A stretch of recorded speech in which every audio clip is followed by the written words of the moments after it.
ఈ కార్ కి best ceramic coating premier care Apexer car detailing studio for contact.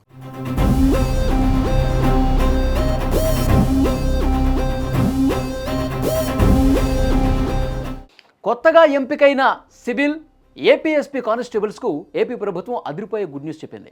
Mangalagiri సాక్షిగా ముఖ్యమంత్రి చంద్రబాబు నాయుడు తీసుకున్న ఒక నిర్ణయం ఇప్పుడు వేలాది మంది పోలీసు అభ్యర్థుల్లో కొత్త ఉత్సాహాన్ని నింపింది. ట్రైనింగ్ కాలంలో ఇచ్చే స్టైఫండ్ను ఏకంగా 3 రెట్లు పెంచుతూ ప్రభుత్వం ఒక సంచలనమైనటువంటి ప్రకటన చేసింది.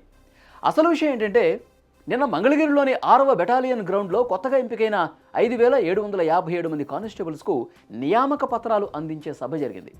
ఈ కార్యక్రమానికి CM Chandrababu, deputy CM Pawan Kalyan, హోంమంత్రి అనిత హాజరయ్యారు.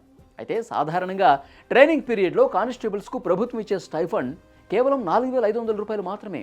ప్రస్తుత ధరల కాలంలో ఈ మొత్తం ఏ మూలకు సరిపోదు. ఈ విషయాన్ని గమనించిన హోంమంత్రి అనిత తన ప్రసంగం తర్వాత చంద్రబాబు గారికి ఒక ప్రత్యేక విజ్ఞప్తి చేశారు. సార్, వీళ్ళకిచ్చే 4,500 రూపాయలు చాలా తక్కువగా ఉంది సార్, కనీసం 10,000 రూపాయలు చేస్తే బాగుంటుంది అని కోరారు. సభలో ఉన్న వేలాది మంది కానిస్టేబుల్స్ కూడా ఆశగా ముఖ్యమంత్రి వైపు చూశారు. కానీ చంద్రబాబు నాయుడు అక్కడికక్కడే తీసుకున్న నిర్ణయం అందరినీ ఒకంత ఆశ్చర్యానికి గురి చేసింది. వెంటనే మైక్ అందుకున్న చంద్రబాబు, మీరు 10,000 అడిగారు, కానీ నేను 12,500 రూపాయలు ఇస్తున్నానని చెప్పి ప్రకటన చేశారు. ఆ మాట వినగానే గ్రౌండ్ మొత్తం ఒక్కసారిగా దద్దరిల్లిపోయింది. స్టైఫండ్ విషయం గుర్తు చేశారు.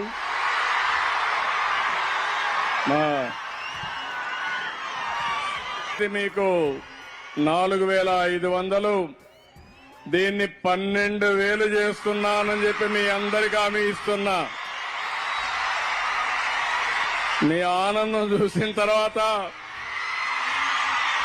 మేము ఎప్పుడు కాదనలేము. 2012 నుంచి కేవలం 4,500 రూపాయలు మాత్రమే స్టైఫండ్ ఉంది. ఇప్పుడు ఒక్కసారిగా 12,500 రూపాయలకు పెంచడం నిజంగా ఊహించని పరిణామం, వాళ్ళకి ఒక ఊహించని వరం. అక్కడున్న కానిస్టేబుల్స్ ఆనందానికి అవధులు లేకుండా పోయాయి. కేరింతలు, చప్పట్లతో సభ ప్రాంగణం మొత్తం కూడా మారుమోగిపోయింది. దీంతోపాటు కానిస్టేబుల్స్ కుటుంబాలకు, వారి పిల్లల చదువులకు, ఆరోగ్యానికి కూడా ప్రభుత్వం అండగా ఉంటుందని సీఎం, డిప్యూటీ సీఎం హామీ ఇచ్చారు. మొత్తానికి విధుల్లో చేరకముందే ప్రభుత్వం నుంచి అందిన ఈ శుభవార్త కొత్త కానిస్టేబుల్స్లో రెట్టింపు జోష్ తీసుకొచ్చింది.